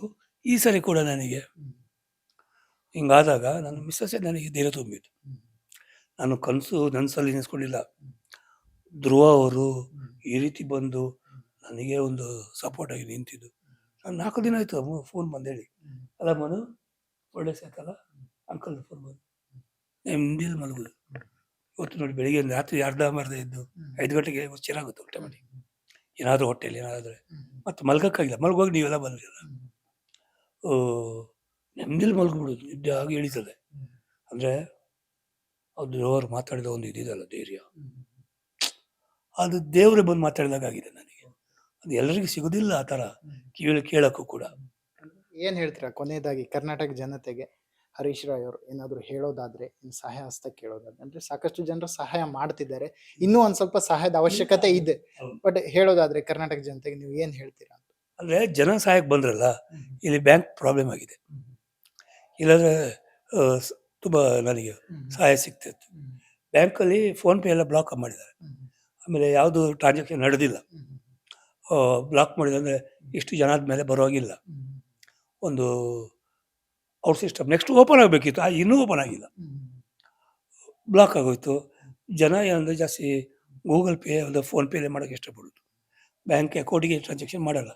ಮಾಡಿದರೂ ಕೂಡ ಸ್ವಲ್ಪ ಏನು ಹೇಳ್ತೀವಿ, ಗೊತ್ತಿದ್ದವರು ಬ್ಯಾಂಕ್ ಟು ಬ್ಯಾಂಕ್ ಟ್ರಾನ್ಸಾಕ್ಷನ್, ತುಂಬ ಜನಕ್ಕೆ ಅದೆಲ್ಲ ಗೊತ್ತಿಲ್ಲ. ಹಳ್ಳಿಯಲ್ಲಿರೋ ಜನ ಪಾಪ ಅವ್ರು ಇದ್ದದ್ದು ಮಾಡೋಕ್ಕೆ ಇಷ್ಟಪಡ್ತಾರೆ. ಹಳ್ಳಿಯಲ್ಲಿ ಇರುವವರೆಲ್ಲ 500, 5 ರೂಪಾಯೋ 2 ರೂಪಾಯಿ ಮಾಡೋರು ಇದ್ದಾರೆ, 1000 ರೂಪಾಯಿ ಮಾಡೋರು ಇದ್ದಾರೆ. ಅವ್ರು ಗೂಗಲ್ ಪೇ ಮಾತ್ರ ಮಾಡೋದು. ಅದರಿಂದಾಗಿ ಎಲ್ಲ ನಿಂತೋಯ್ತು. ಈಗ ತಿರ್ಗಾ 2 ದಿನದಲ್ಲಿ ಗೂಗಲ್ ಪೇ ಬಿಸ್ನೆಸ್ ಇದಂತ ಇದೆ, ಅದು ಒಂದು 40,000 ಬರ್ತದೆ ಪರ್ ಡೇ ಅಷ್ಟೇ. ಮತ್ತೆ ಬರೋದು ಅದು ನೆಕ್ಸ್ಟ್ ಡೇನೇ ಬರ್ತದೆ, ಬಟ್ ಬ್ಲಾಕ್ ಮಾಡೋದಿಲ್ಲ. ಒನ್ ಡೇ ಇದಿರ್ತದೆ, ನೆಕ್ಸ್ಟ್ ಡೇ ಓಪನ್ ಮಾಡ್ತಾರೆ. ಅದರಿಂದಾಗಿ ನಾನು ಈಗಲೂ, ಯಾಕಂದರೆ ನನಗೆ ಗೊತ್ತಿಲ್ಲ ಮುಂದೆ ಏನಾದರೂ ಅಗತ್ಯ ಏನು ಬಂದರೆ ಏನಾಗುತ್ತೆ ಅಂತೇಳಿ, ದಯವಿಟ್ಟು ನೀವೆಲ್ಲ ಸಹಾಯ ಮಾಡೋದಿದ್ರೆ ಈ ಸ್ಕ್ಯಾನರ್ ಕೊಟ್ಟಿರ್ತೀನಿ, ಬ್ಯಾಂಕ್ ಡೀಟೇಲ್ಸ್ ಕೊಟ್ಟಿರ್ತೀನಿ. ಸ್ಕ್ಯಾನರಲ್ಲಿ ಒಂದೊಂದು ಸರಿ ಅದು ಟ್ರಾನ್ಸಾಕ್ಷನ್ ನಿಂತದ್ದು ನೆಕ್ಸ್ಟ್ ಡೇ ಇರ್ತದೆ. ಸೊ ಅದನ್ನು ನೀವು, ಅಂದರೆ ಇದು ನನಗೆ ಲಾಂಗ್ ಪ್ರೊಸೀಜರ್, ಇದು ಇನ್ನೂ 1.5 ವರ್ಷದ ಮೇಲೆ ನನಗೆ ಟ್ರೀಟ್ಮೆಂಟ್ ನಡೀತಾ ಇರ್ತದೆ. ಆದ್ದರಿಂದ ನಾನು ನಿಮಗೆ ನಂಬರ್ ಕೊಟ್ಟಿರ್ತೀನಿ, ಆ ನಂಬರ್ಲೂ ನಾನು ಇರ್ತೀನಿ, ಜೊತೆಗೆ ಸ್ಕ್ಯಾನರ್ ಇರ್ತದೆ. ನಿಮಗೆ ಇವತ್ತಾಗಿಲ್ಲ ಯಾವತ್ತು ಅನಿಸುತ್ತೆ ಆವತ್ತು ಮಾಡಿ. ನಿಮ್ಮ ಸಪೋರ್ಟ್ ನನಗೆ ಇರಲಿ. ಜೊತೆಗೆ ಎಲ್ಲ ಮಾಧ್ಯಮ ವರ್ಗದವರು, ಯೂಟ್ಯೂಬರ್ಸ್ ಎಲ್ಲರೂ, ಪ್ರತಿಯೊಬ್ಬರಿಗೂ ನಾನು ಕೈ ಮುಗಿದು ಧನ್ಯವಾದ ಹೇಳ್ತೀನಿ. ಫಸ್ಟು ನನಗೆ ಜನರನ್ನು ನನಗೆ ಒಂದು ಹತ್ತಿರ ಮಾಡಿಕೊಟ್ಟವರು. ನನಗೆ ಇದರಲ್ಲಿ ನಾನು ಗೆಲ್ಲಬೇಕು ಅಂತ ತುಂಬ ದೊಡ್ಡ ಮಟ್ಟದಲ್ಲಿ ಹೋರಾಟ ಮಾಡ್ತಿದ್ದೀನಿ. ಇನ್ನೂ ನಾನು ನಾಯಕ ನಟರೆಲ್ಲ ತುಂಬ ಜನ ಭೇಟಿಯಾಗಲಿಕ್ಕಿದೆ. ಖಂಡಿತ ಏನೇ ವಿಷಯ ಇದ್ದರೂ ದಯವಿಟ್ಟು ನಾನೇ ಬಂದು ಚಾನಲ್ ಮುಖಾಂತರ ನನಗೆ ಈ ಥರ ಮಾಡಿದರೆ ಅಂತ ತಿಳಿಸ್ತೀನಿ. ಯಾವುದೇ ಊಹೆಗಳಿಗೆ ತಲೆ ಅದ್ರ ಬಗ್ಗೆ ಯೋಚನೆ ಮಾಡಿ ಯಾವುದೇ ನಾಯಕ ನಟರಿಗೆ ಆಗಲಿ, ನಿರ್ಮಾಪಕರಿಗೆ ಆಗಲಿ, ಚಿತ್ರರಂಗದವರಿಗೆ ಮುಜುಗರ ಆಗೋದಾಗೆ ದಯವಿಟ್ಟು ನಿಮ್ಮ ಹತ್ರ ವಿಳಂಕಿ ಕೇಳ್ಕೊಳ್ಳೋದು. ಅವ್ರಿಗೆಲ್ಲ ಮುಜುಗರ ಆಗೋದಾಗೆ ನೀವು ನಿಮ್ಮ ಸೋಷಿಯಲ್ ಮೀಡಿಯಲ್ಲಿ ಹಾಕಿ, ಯಾರಿಗೂ ಹರ್ಟು ಆಗೋದ್ಬಾರದು. ಅದರಲ್ಲಿ ನಾನು ಇಂಥ ಪರಿಸ್ಥಿತಿಯಲ್ಲಿದ್ದೇನೆ, ನನಗೂ ಅವ್ರಿಗೆ ಏನಾದರೂ ದೂರ ಆಗಿಬಿಟ್ರೆ ನನಗೆ ನನ್ನ ಆರೋಗ್ಯಕ್ಕಾಗಲಿ ನನ್ನ ಫ್ಯಾಮಿಲಿ ತೊಂದರೆ ಆಗುತ್ತೆ. ನಿಮ್ಮಲ್ಲಿ ರಿಕ್ವೆಸ್ಟ್ ಮಾಡೋದು, ಆ ಥರ ತಪ್ಪು ಮಾಹಿತಿನ ಹಾಕಬೇಡಿ. ಮುಂದೆ ನಾನು ಎಲ್ಲ ನನ್ನ ಅಪ್ಡೇಟನ್ನ ನಾನು ನಿಮಗೆ ತಂದು ತೋರಿಸ್ತೀನಿ. ನಮಸ್ಕಾರ. SS ಟಿವಿ, ಸಿನಿಮಾ ಜಗತ್ತಿನ ಕ್ಷಣ ಕ್ಷಣದ ಸುದ್ದಿಯೊಂದಿಗೆ.